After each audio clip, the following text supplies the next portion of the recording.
Hey everybody, welcome to Module 3. We're going to be discussing the Progressive Era, which is from 1890 to 1930. During this time, there are huge waves of immigration. This wave of immigration, however, differs from earlier waves. The immigrants that had populated the United States up to this time had pretty much come from Northern and Western Europe. The new wave of immigration is coming from Southern and Eastern Europe. And some ethnic concerns arose because of that. These people were just different, according to the Americans at the time. And as these people came into school, as they came into the country, they needed to go somewhere. Okay, there weren't enough jobs to support everyone, and because of that, with nowhere to go, people started staying in school longer. We also have industrialization happening during this time. We've got factories building up. We've got the Carnegies and the Mellons, the Rockefellers are coming to power during this time. It's a huge time of social change. And it's very important that when we're talking about this period, you understand the historical context, what was happening in the larger society. Okay? So we have massive immigration. We also have migration from the south to the north with the free slaves making their ways to northern urban centers. So it's a time of a lot of social unrest. Okay? In this time, because of the economic state, a lot of people are out of work. Okay? It was hard to get a job in these urban centers. Lots and lots of immigration coming in, very cheap labor. A lot of people were living in poverty at this time. If you've ever read the book The Jungle by Upton Sinclair, that was written about this time as well. Okay, so to the story of schools. All right. Oh, by the way, just so you know, I hate talking to this little green light. Someone stop by my office and see me so I can actually know what you guys look like. All right, back to the lecture. Oh, are you digging the Detroit Tigers? Okay, now, regarding schooling, okay, as these waves of immigrants came in, okay, they started populating the schools. Okay. Schools at that time, above the common schools, above elementary school, were basically attended by those that were going to be leaders. Not many people stayed in high school at that time. In fact, if you completed high school in the early 20th century, that was more valuable as an exchange credential than your bachelor's degrees will be when you graduate. That's how rare high school graduation was. Okay, so as these people started working their way into the high schools, lots of things happen. The first big vocabulary word I'm going to teach you is, there it is, curricular differentiation. All right, you got it down? Curricular differentiation. Now, as these students came into the schools, they didn't want to learn the stuff that the leaders were learning. You know, Greek, Latin, science. They wanted more practical. The leaders wanted the immigrants to learn more practical studies. Okay, and curricular differentiation means to differentiate, to develop multiple tracks within the curriculum. So during this time, you start to see the development of tracking. And there are a couple of major reasons for this. First of all, this is also the time during which the IQ test was invented. Okay? In education, there was a person named Thorndike that applied IQ tests to children. He said anything that exists must exist in some amount, therefore it must be able to be measured. Thus we can measure intelligence. And by measuring the intelligence of the children, they were able to predict how academic they would be. But it's interesting to know that the development of IQ tests in the United States weren't for diagnosing children. It was actually for identifying the aptitude of applicants into the Army, so they could more efficiently distribute the manpower within the Army. Know who's going to be an officer, who's going to be an infantryman, who's going to be, a bombardier. So the curricular differentiation was based on two things. One was the beginning of testing, okay?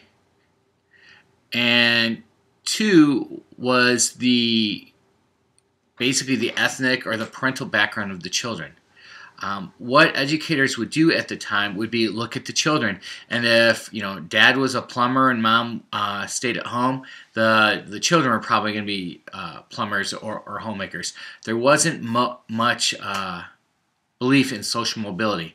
In fact, it's not in your book, but it's interesting to know, the president of Stanford University, Elwood Cubberley, has a really famous quote, and I'll see if I can remember it here. But he said, about this time, it is time to give up the exceedingly democratic idea that all men are created equal. And then, blah, blah, blah. Then he goes on to say, the wage earner tends to remain the wage earner and the professional the professional. Basically, so deal with it. And that's a major educator, the president of Stanford. Okay, the belief in social mobility was starting to weaken.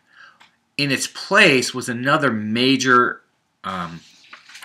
major idea, and that is social efficiency. Okay, social efficiency says that we need to do what's best for all of us. That the school system needs to be socially efficient. If we train all the kids to be garbage collectors, who are going to be the doctors? If we change them all to be doctors or teachers or plumbers or presidents, the society will fall apart. So during the progressive era, the school system started to adopt the purpose of sorting children. Okay, they all come in as equal, but going back to the Jeffersonian idea of raking rubies from the rubbish, they start to differentiate themselves, and that's okay. That feeds our society well. We need presidents and great leaders, and we need people to flip hamburgers at McDonald's. And that was okay with the educational leaders at the time. In this time of upheaval, great waves of immigration, a new thought entered education. Okay, remember we talked about the Lancaster schools and their harsh punishment, and the mission schools and their harsh punishment, and then the common schools. Okay, where they were much smaller and they were a bit more humane, but there was a great chasm between the authority of the teacher and the students. In walks John Dewey. That's a huge name. Know it. John, John Dewey, D-E-W-E-Y. Okay? John Dewey was a pragmatist philosopher, and we'll talk about philosophies in the next third of the course. But he was a pragmatist philosopher, which, focuses on practicality. And when he looked to education, invented a whole new educational philosophy called progressivism. At the cornerstone of progressivism is child-centered pedagogy. What Dewey advocated was that teachers should look to the child's needs and develop lessons and curriculum from there. Okay, it's to the child's needs that teachers should be serving. Okay, not to their whims, but to their needs, and that's going to become really important. So these are some of the major ideas he advocated: child-centeredness, okay, a close connection between the school and the home. Within the school or within the classroom, it should be, in his words, a society in microcosm. Let me say that again. A society in microcosm, which means you don't have the real world and school. No, school should be part of the real world. Within your school, within your classroom, students should have a voice. It may not be a democracy because the teacher still rules, but the students should be able to do practical things that engage their interests and have some voice in the classroom. Okay. Well, Dewey was so popular, these ideas spread like wildfire. Dewey's progressive ideas spread throughout the country. Your book identifies one particular area where it was held to strongly, and that's Gary, Indiana. Okay, the book goes on and on about the Gary Plan. Okay, I'm not going to spend a lot of time talking about the Gary Plan here because the book does do a very accurate and very thorough job describing what this progressive approach looked like in an urban high school. But here's a little trivia for you. Okay, you ready? What famous American was born in Gary, Indiana? Or I should say, what famous American family was born in Gary, Indiana? The answer coming up. At the same time Dewey was focusing directly on schooling, a lot of his contemporary reformers, the progressive reformers, focused directly on the needs of children. Remember, this is a time of bustling factories. If you've read The Jungle, that's kind of what's happening. You've got tenements building. You actually have serious slums developing for the poor people. Okay. One of his major progressive reformers, a contemporary of his, was Jane Addams. Jane Addams developed a place called Hull House. That's Hull House. Hull House. Hull House, if you want to think about it, was kind of like a YMCA. What she did was she looked around Chicago and said that, or noticed that the children had nothing to do. Okay, the children were getting in more and more trouble around the streets, and she wanted to give them a place where they could be safe, where they could have healthful leisure activity. I don't know if you can hear my dog slobbering over there, but Maggie's quite loud. You might get a picture of her if she runs around. And that kind of typifies the progressive era.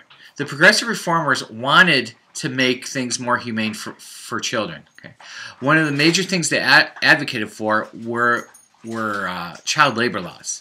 Okay, children were chosen to work in factories over adults because they could pay them less, and they were smaller.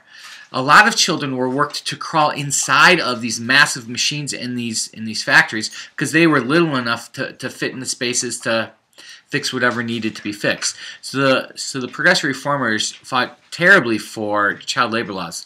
Unfortunately, they were not very successful during that time. Okay, the poor needed their children to work, and the children didn't want to go to school. School is not a very fun place to be, according to most of the children at the time. I think there was a survey around the turn of the century that said like 80% of children would prefer not to go to school. Don't quote me on that, though. I forgot the trivia question when I filmed the earlier part of this. The people that grew up in Gary, Indiana were Michael Jackson and the Jackson 5. Oh, extra credit for any Motown references in this course.